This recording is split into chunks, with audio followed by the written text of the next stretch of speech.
پتھر کو تراش کے نگینا بنا دیا، پتھر کو تراش کے نگینا بنا دیا، میرے نبی نے صحرا میں مسکرا کر مدینہ بنا دیا، اور دونوں عالم کے پھولوں کو نچوڑ کر، دونوں عالم کے پھولوں کو نچوڑ کر میرے رب نے اپنے حبیب کا پسینہ بنا دیا۔ یہ نورانی اور پاکیزہ محفل میں جو ہم آپ تشریف رکھتے ہیں، اب تک بہت ساری باتیں ہم نے اس محفل کے تعلق سے سنی۔ شرط یہ ہے کہ ہم عمل کریں۔ ہم سب سنی مسلمان ہیں۔ کیا ہے ہم لوگ؟ سنی مسلمان ہیں۔ اس کا معنی جانتے ہیں؟ سنی مسلمان کا معنی جانتے ہیں؟ سنی مسلمان کا معنی یہ ہے کہ ہم سب سنتے سنتے سنتے سنتے سن ہو گئے ہیں، سن ہو گئے ہیں، عمل نہیں کرتے ہیں، سن ہو گئے ہیں، اس لیے ہم سنی مسلمان کہلاتے ہیں۔ تو ہمیں سنی مسلمان نہیں بننا ہے، عملی مسلمان بننا ہے۔ آج کل جو وقف بورڈ کا جو قانون چل رہا ہے، معلوم ہے آپ کو اس کے بارے میں؟ جس کے تعلق سے ابھی 29 تاریخ کو گاندھی میدان میں تمام کو جانا ہے، جان لیں اس کے بارے میں۔ اس میں قانون میں ایک چیز کیا معلوم ہے؟ آپ کا پریکٹیکل مسلمان ہونا ضروری ہے۔ قانون کیا ہے؟ پریکٹیکل مسلمان ہونا ضروری ہے، نام کا مسلمان ہونا ضروری نہیں ہے۔ تو سرکار بھی کہہ رہے کہ ہم کو پریکٹیکل مسلمان چاہیے، اور ہم ہیں کہ مسلمان بھی رہیں گے اور پریکٹس کچھ نہیں کریں گے۔ میں نے قرآن کی آیت پڑھی، اس کا ترجمہ کریں گے، وہ یہی بات آئے گی، بات ختم۔ دو تین باتیں میں صرف کر رہا ہوں، بڑے غور سے سمجھیے۔ ایک سوال ہے چھوٹا سا، میرے ساتھ آپ بولیے اور جواب دیجیے۔ دین کسے کہتے ہیں؟ دین کیا چیز ہے؟ شریعت کیا چیز ہے؟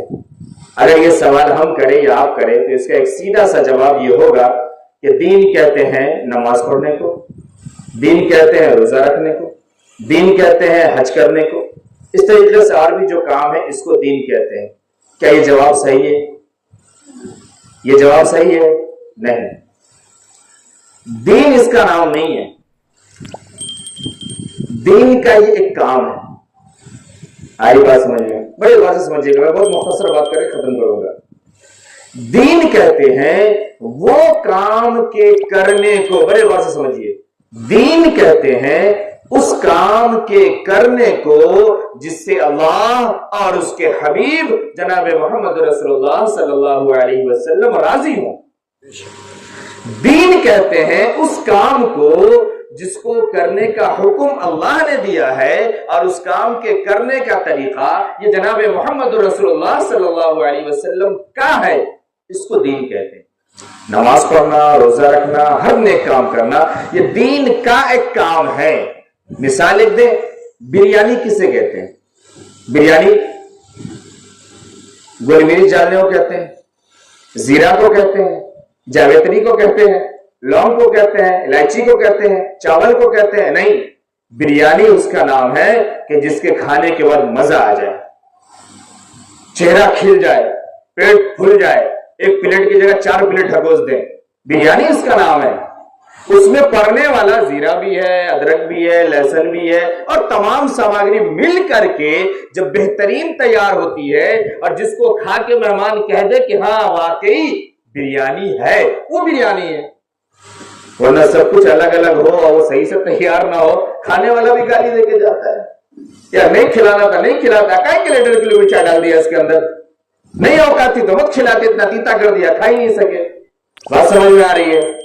تو دین کہتے ہیں اس کام کو جس سے اللہ اور اللہ کے نبی کی رضا نصیب ہو۔ اب سمجھیے، نکاح اور شادی کیا یہ ایک کام ہے، یہ ایک عمل ہے، یا دین ہے اور عبادت ہے؟ جواب دیجیے۔ بہت مختصر میں بات کریں گے ہم، وہ بات جس کو 2-3 گھنٹے میں کرتے ہیں، انشاءاللہ 5-6 منٹ ختم کر دوں گا۔ نکاح اور شادی یہ بھی دین ہے اور عبادت ہے، یہ ایک کام اور یہ ایک رسم نہیں ہے، اس کو بہت اچھی طرح سمجھیں۔ اب اسی طریقے سے سمجھیے، دین کے اندر، عبادت کے اندر کیا ہم کمی اور بیشی کر سکتے ہیں؟ سمجھے گا، سوال سے سوال بات سمجھے گا۔ میں کہا گھنٹوں باتیں کر سکتا ہوں، لیکن لچھدارنی وقت نہیں ہے، مجھے آپ کے ذمہ داریوں کا خیال پورا ہے، مجھے احساس ہے۔ کیا ہم عبادت میں یا دین میں کمی زیادتی کر سکتے ہیں؟ مثال کے طور پہ دن بھر میں صبح سے شام رات تک میں کتنی نمازیں فرض ہیں ہمارے اوپر؟ 5 نمازیں فرض ہے۔ ہم کہیں کہ دین ہے، ہم 6 نماز پڑھیں گے، ہو سکتا ہے ایسا؟ مان لیجیے مثال کے طور پہ ظہر کی نماز پڑھنے آپ گئے، جو جمعہ پڑھنے گئے، جمعہ والے تو سب لوگ ہیں نا، ظہر والے نہیں ہوں گے، جمعہ والے تو سب لوگ ہیں نا، جمعہ پڑھنے گئے، اچھا کام ہے نا، عبادت ہے نا، دین کا کام ہے۔ جمعہ کی نماز امام صاحب کے ساتھ کتنا پڑھتے ہیں؟ کئی رکعت نماز پڑھتے ہیں امام صاحب کے ساتھ میں؟ 2 رکعت۔ اگر امام صاحب کہے کہ دین کا کام ہے، اچھا کام ہے، عبادت ہے، آج ہم 3 رکعت پڑھا لیں گے، نماز ہوگی؟ وہ عبادت ہوگی؟ وہ دین ہوگا؟ نہیں نا، مذاق ہے، کھلواڑ ہے۔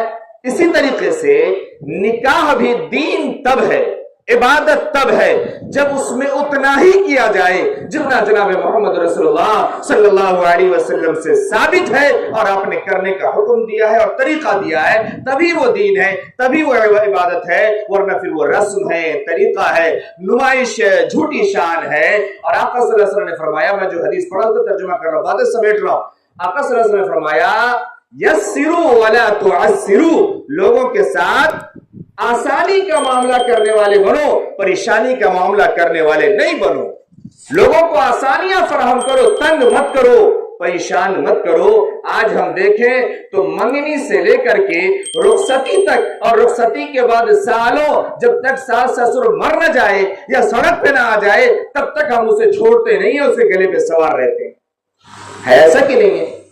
شادی کے بعد بھی، رخصتی کے بعد بھی کوئی نہ کوئی بہانہ، کوئی نہ کوئی کچھ نہ کچھ لینا اور دینا۔ یہ میرے بھائی نکاح نہیں ہے، یہ دین نہیں ہے، یہ عبادت نہیں ہے، یہ ظلم ہے، یہ جبر ہے، اور اس کی وجہ سے آج گھر کے گھر تباہ ہے، محلے کے محلے تباہ ہے، سب کا سب تباہ ہے۔ اور یہ نکاح ایک ایسا عبادت ہے کہ جس عبادت کے بعد جب امام صاحب نے، قاضی صاحب نے، مولوی صاحب نے ایجاب کرا کے قبول کرا دیا تو پھر یہ ہمیشہ ہمیش کے لیے عبادت ہے، اور ہر وقت ہم اس عبادت میں رہتے ہیں۔ اور سمجھے سوال سے، آپ نماز پڑھتے کتنی دیر نماز میں رہتے ہیں؟